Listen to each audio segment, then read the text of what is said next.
Last spring, a young doctor sat across from me with my test results in his hands. He kept looking at the paper, then at me, then back at the paper. Finally, he said, "Your memory shouldn't be this sharp, not at your age." I smiled, because I've heard some version of that for 20 years now. They always want my secret. They expect me to say good genes or crossword puzzles or some pill. It's none of those. It's one small habit. Something I started by accident 60 years ago in the worst year of my life. It costs nothing. It takes 10 minutes a day. And I believe it's the reason my mind is still my own, while so many minds around me went quiet long ago. Let me tell you what it is. But first, let me tell you what it cost me to learn it. Let me take you back. I'm 97 years old. I have watched a great many people I loved lose themselves. Not to death. Death is clean in its way. I mean something slower, crueler. I watched them lose their memories while their bodies stayed behind. My own brother was one of them. Near the end, he looked at me, his little brother, the boy he taught to fish, and he asked me politely if we had met before. I said yes. I said we had met a long time ago. I couldn't tell him the truth, that I was the last man alive who remembered the pond, the rusted coffee can of worms warming in the sun, the way he laughed at that big barking laugh when I fell in. All of it lived in me now, only in me. I drove home that night gripping the wheel, and I was afraid in a way I hadn't been since I was a boy.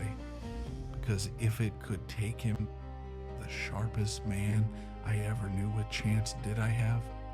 That fear is where my story really begins.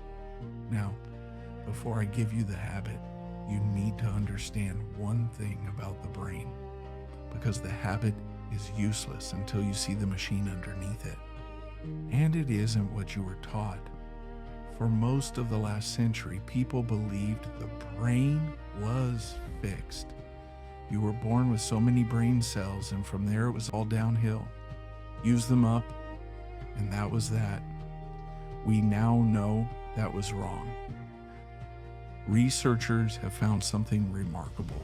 The brain keeps rebuilding itself your whole life. New connections, new wiring, right up to the end. They gave it a name, neuroplasticity. But forget the word. Here's the truth of it. Your brain is not a stone wearing away. It's a garden. And a garden doesn't die because it gets old. A garden dies because someone stops tending it. That one idea changed my life. The decline I feared wasn't a sentence handed down. It was, at least in part, a choice. So the only question left was, what does tending it actually look like? For years, I thought the answer was puzzles, crosswords, Sudoku, all the things they sell you. I did them faithfully for a long time. And here's what nobody tells you. Studies suggest puzzles mostly make you better at puzzles. You sharpen the one thing you practice and it never spreads. It's like lifting a single small muscle over and over and wondering why the rest of you stays weak. I was polishing one corner of my mind and letting the whole rest of it gather dust. So what actually works? I didn't find the answer in a book. I stumbled into it in the worst year of my life. The year I lost my wife. I couldn't sleep. The house was too quiet. Her side of the bed was too empty. So a friend handed me a plain notebook and said something I thought was foolish. Every night before you sleep, write down 3 things from your day, small things, and describe them like you're painting them for someone who wasn't there. I only did it to fill the silence. 3 small things, painted in words. The blue of the sky that afternoon, the exact joke the mailman told, the taste of the soup and how It wasn't quite the way my wife used to make it. That's the habit. That's the whole secret, I know. It sounds far too simple to matter. So let me tell you why it works, because this took me decades to understand. When you write your day in real detail, you're not just remembering. You're making your brain do 3 hard things at once. First, you reach back and pull the memory up. And here's the strange part. Every time you retrieve a memory, researchers have found you don't wear it out, you strengthen it. Reaching back is the exercise. Second, you hunt for the right word, not the lazy one, the true one. That hunt lights up your brain like almost nothing else. And third, the deep one. To write 3 real things about your day, you first had to notice them. That, I've come to believe, is what quietly kills a mind, long before old age ever does. It isn't aging, it's not noticing. Most people stop paying attention to their own lives somewhere in middle age. The days blur. One Tuesday melts into the last, and a brain that stops noticing is a brain that stops working. My little habit dragged me awake to my own life every single day. Now here's where my story turns. For years I never called it medicine. It was just how I kept talking to my wife after she could no longer answer. Then, slowly I noticed something about myself. I could recall conversations word for word, names first and last, rooms I'd walked through once years before, and my friends, they were losing their keys, then their appointments, then their stories, then the names of their own grandchildren. I don't say that with pride, I say it with grief, because for a long time, I didn't understand why I was spared. Then I read the science and it all fell into place. Reaching back, hunting for words, noticing. Every night, without knowing it, I'd been giving my brain the exact workout it was starving for.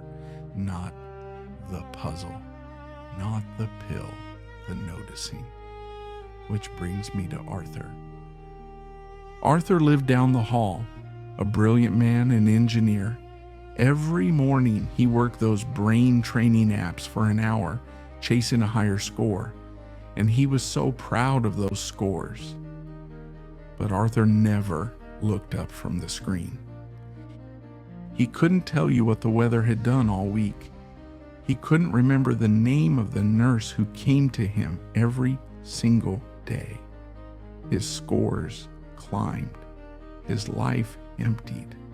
The last time I saw him, he was staring at a phone he no longer knew how to hold, the highest score of his life still glowing on it, in a room he could no longer name. And I think of him whenever someone tells me they've downloaded a new brain game, because a high score is not the same as a life you can remember. Now, I want to be honest with you. The way I'd want someone to be honest with me. This habit is not magic. It cannot promise you anything. Some minds decline no matter what we do. My brother did everything right, and it took him anyway. There are things here no doctor fully understands yet. I'm not selling you a cure. I'm telling you only what the science supports and what I have lived. Move your body. The same blood that feeds your legs feeds your brain. Stay close to people. Loneliness does more quiet damage than most of us know. And sleep. Sleep is when the brain cleans house. But if I could hand you only one thing, one habit small enough that you'll actually keep it, it would be the notebook. 3 small things. Every night, painted in real words, because it forces the 2 things that keep a mind alive, reaching back to remember and staying awake enough to have something worth remembering. I still keep the notebook, the same kind my friend gave me 60 years ago. The stack fills a whole shelf now, 60 years of small, ordinary days. And do you know what those notebooks really are? They're my life. kept, not lost. Every soup my wife made, every foolish thing I said, every sky. When I open one from decades ago, something happens that I can't quite explain. I don't just remember that day. I can smell the rain on the porch boards. I can hear her humming in the next room. I'm standing in it again. My brother lost his pond, his coffee can, his little brother's face. I did not lose mine, and I never will, because I wrote it all down while I could still feel it. So tonight, before you sleep, do one small thing for the person you'll be in 30 years. Find a notebook, any notebook. Write down 3 small things from today. Paint them so a stranger could see them. It will feel pointless the first night and the second, but you're not writing for tonight. You're planting a garden for a mind that hasn't grown old yet. Tend it now, so that one day, when a young doctor looks at you and says your mind shouldn't be this sharp, you'll smile, because you'll know exactly why it is. If something in this story reached you tonight, do an old man a kindness. Pass it along to someone whose mind you'd like to keep sharp for many years yet. It may matter to them more than you know. And if you'd like to sit with me again, stay close, follow along, and these stories will keep finding you. Then tell me, down in the comments, what were 3 small things from your day today? Go on. Let this be the first tonight. I'll be here.